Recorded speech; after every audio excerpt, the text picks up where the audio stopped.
The sun goes out for 2 minutes and 17 seconds. You know this because you looked it up the night before. You are standing in a field in southern Illinois on August 21st, 2017. You are 31 years old. You are a middle school science teacher. The eclipse is the reason your class came here. 42 students, 6 chaperones, a parking lot full of yellow school buses, and a sky that has been building toward this for months inside your head. One of the 6 chaperones is Marcus. He teaches American history in the room across the hall from yours, and he has been your best friend for 8 years, which he claims is 7 years longer than anyone should have to listen to you talk about the sky. He didn't want to come. He came because you asked him in September, October, November, and every month after that until asking became a running joke and the joke became a yes. He is standing to your left in a navy blue long-sleeve shirt, sunburn already starting on the back of his neck, narrating the parking lot.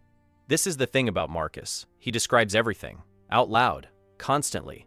The buses, the clouds, the way the porta-potty line has developed a political structure. A running commentary on a world that was getting along fine without one. You have spent 8 years telling him to stop. You have spent 8 years hoping he never does. You have the glasses. Everyone has the glasses. The cardboard kind with the black lenses that came in a bulk shipment to your school back in June. You handed them out yourself the week before. You made a worksheet about it. You explained the fovea. You explained why 4 seconds of unfiltered sunlight can permanently destroy the photoreceptors at the center of your retina. You said it clearly. You said it more than once. You are a man who believes in preparation. You are a man who has never been careless about the things that matter. Your name is Daniel. Your students call you Mr. Ferris. Your mother still calls you Danny. You grew up in a town called Marion, 40 minutes from where you're standing now, in a house with a telescope in the backyard that your father pointed at the moon the summer you were 8 years old and said, "Look." You looked. You never really stopped after that. You studied astronomy in college for 2 years before switching to education. You kept the telescope. It is in your apartment now, by the living room window, pointed at nothing in particular. There is a girl in your class named Sophie, 12 years old. She has been asking questions about this eclipse since February. She reads ahead in the textbook. She corrects other students gently and without meanness. She reminds you of yourself at that age, except smarter and more organized and less afraid of being the one who knows things. In the field, she is standing 2 rows ahead of you with her glasses already on and her hands at her sides and her face tilted upward, like she is waiting for something that was always going to happen. The moon begins crossing the sun at 11:52 a.m. You have your glasses on. Marcus has his on because you checked. The light goes amber, then copper. Marcus says it looks like somebody is turning a dimmer down on the entire state of Illinois, and for once his commentary is exactly right. The insects stop. The temperature drops 3 degrees in a matter of minutes. The shadow comes from the west like something very large being pulled across the ground. You feel it before you see it. Then totality. 2 minutes and 17 seconds of a sun that is nothing but a ring, a black disk with fire at its edges. Something that does not look real. Something that does not look like it belongs to the same world as parking lots and worksheets and bulk order cardboard glasses and a town called Marion. During totality, and only during totality, the naked eye is safe. You know this. You planned this. You take your glasses off. Marcus takes his off half a second later, because you did, because the science teacher knows. For 2 minutes and 17 seconds, Marcus says nothing. It is the only time in 8 years you have known him to be silent. The field is 400 people not breathing. Somewhere behind you, a grown man is crying quietly. The ring hangs there. The corona reaches out in long white streamers, and there is a star visible to the left of the sun in the middle of the day. Totality ends the way it begins, precisely, without mercy. On the western edge of the black disk, a single point of raw sunlight breaks through a valley on the moon, and the ring becomes a diamond. This is the moment the glasses go back on. You wrote that on the worksheet. You underlined it. Marcus looks away. Instinct, reflex, the animal part of a man that flinches from a hot stove. It costs him a second and a half of the returning sun. You don't look away at all. You are the only person in that field who fully understands what is happening inside his own eyes, and the understanding does nothing, because the 8-year-old at the telescope has your face in both hands and he is saying, "Look," and you look, the way you have looked at everything since that summer, completely, with both eyes, straight on. The diamond swells. The light comes back like a wall of white water. Somewhere, Sophie's voice says, "Glasses, glasses," and the chorus goes up around the field, and it reaches you the way sound reaches a man underwater. 8 seconds, maybe 9. Both eyes. You feel nothing. That is the thing nobody thinks to tell you about solar retinopathy. There is no pain. The retina has no pain receptors. The damage happens in silence and in brightness, and there is nothing in your body to register it as damage. No burning, no stinging, no sound of anything breaking.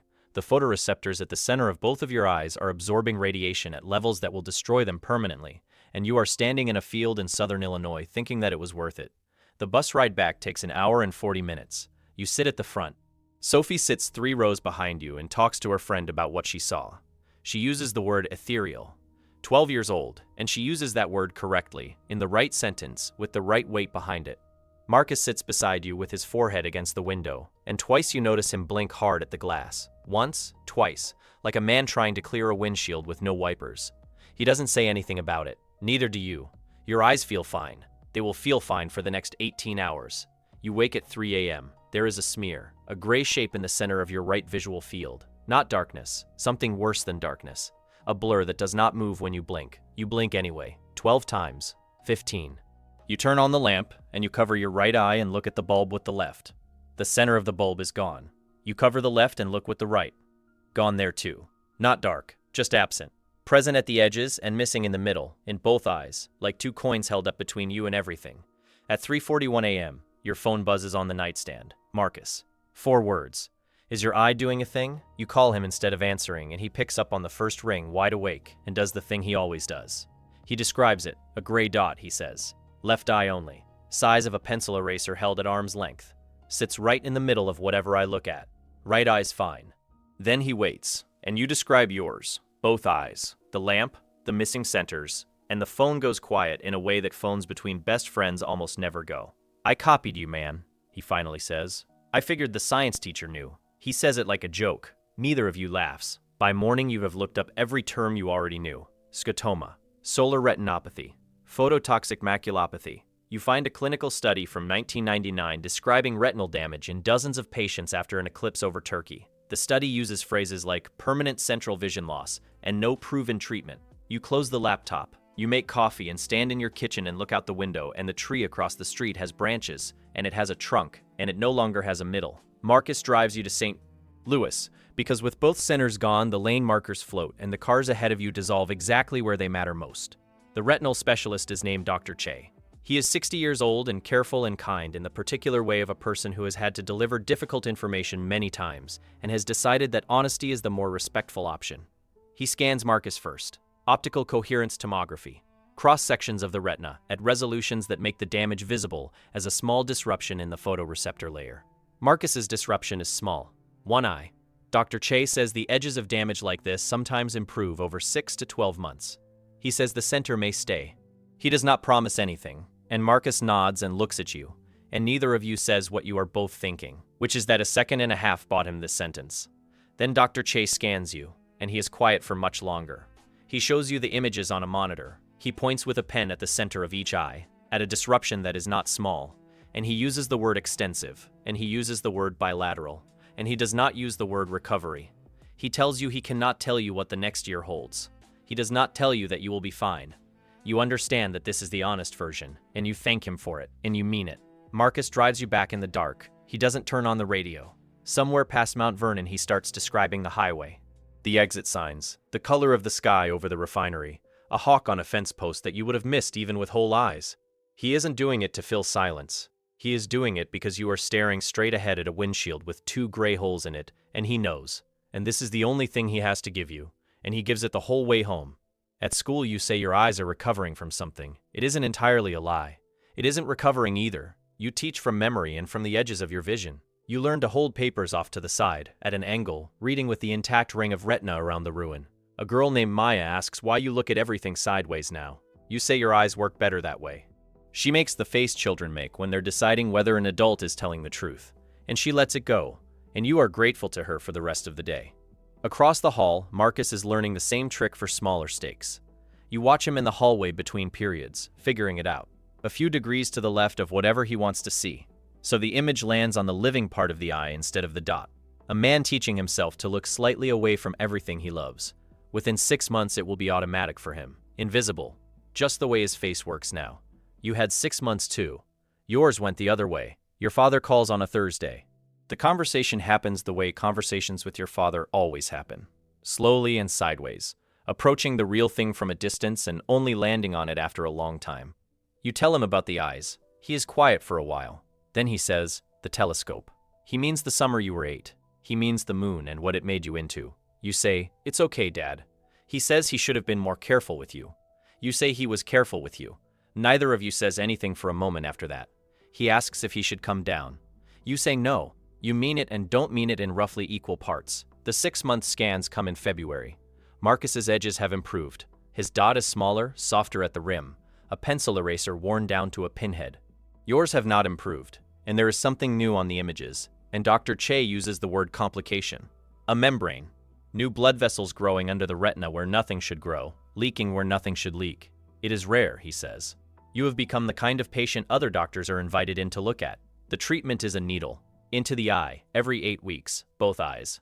It slows the vessels. Slowing is not stopping. You learn the difference between those two words over the next several years, in a reclined chair, holding perfectly still, while a man you trust does something to you that everything in your body says to run from. In 2019, you stop driving. You sell the car to a sophomore's older brother and you tell him it runs perfect, and it does, and you stand in your parking lot listening to it leave. In 2021, the reading goes, even sideways, even with the magnifiers, even with the font on your screen set to a size that turns every email into a headline. You give the telescope to Sophie. She is a junior by then, top of her class, already talking about astrophysics programs the way other kids talk about weekends. She holds it like it's made of bird bones. You don't tell her about the summer you were 8. Some things you hand over without the weight attached, so they can be light for somebody else. In 2022, you leave the classroom. The district is kind about it, which is worse. Marcus sits at your kitchen table and reads you your own resignation paperwork out loud, and then he describes the form itself, because he can't help it. 2 boxes, he says. Your name goes in the left one. You sign inside a plastic guide he bought online without telling you. A little frame that keeps a blind man's signature between the lines, and neither of you talks about the fact that he bought it weeks before you asked. The last of the light goes in the winter of 2023. It goes the way the rest went. Quietly, from the middle outward, without pain. For a while there is gray, and shapes moving in the gray, and then there is less than that. People think blindness is darkness. It isn't. Darkness is something you can see. This is the difference between a television turned off and no television at all. You learn your apartment by footsteps and fingertips. You learn coffee by weight and count. You learn the window by the warmth on your face at 10 in the morning. And you stand there most days, facing a sun you can't see and can no longer be hurt by, which is the closest thing you have found to irony that doesn't make you laugh. Sophie is a senior when the second eclipse comes. April 8, 2024. The path of totality crosses southern Illinois again, 7 years later, the same corner of the same state, as if the sky is a teacher repeating the question for anyone who got it wrong the first time. Sophie runs the school's Eclipse committee now. She got a local news crew to come. She calls you herself, on the phone, voice steady and precise and 6 steps ahead, and asks you to be there, and does not once make it sound like charity. Marcus drives you. In the field, a new student hands you a pair of cardboard glasses because nobody told him, and you thank him and put them on over eyes the sun finished with years ago, because it is easier than explaining, and because there is something almost funny about being the 1 man in 400 that this sky can't touch anymore. You hear the eclipse this time. You didn't know that was possible. The insects stop, all at once, like a switch. The birds go up and then go silent. The temperature falls out of the air the way it falls in the last minute before rain, and 400 people inhale, and the field goes so quiet you can hear the news camera's little motor adjusting. The dark comes across the grass from the west. You feel it pass over you like the shadow of a building that isn't there. And Marcus, standing at your left shoulder in a navy blue sleeve you know without seeing, begins to describe it. He tells you the sky is the color of deep water. He tells you Venus is out, over the trees, and that the horizon is sunset in every direction at once. He tells you about the ring. To see it clearly, he has to aim his eyes a few degrees to the side of it, because the dot he carries sits exactly on top of whatever he looks at. And so your best friend describes the sun to you while looking slightly away from it, which is the only way either of you has looked at anything for 7 years. He says the corona is a ring of white fire. It's plasma, not fire.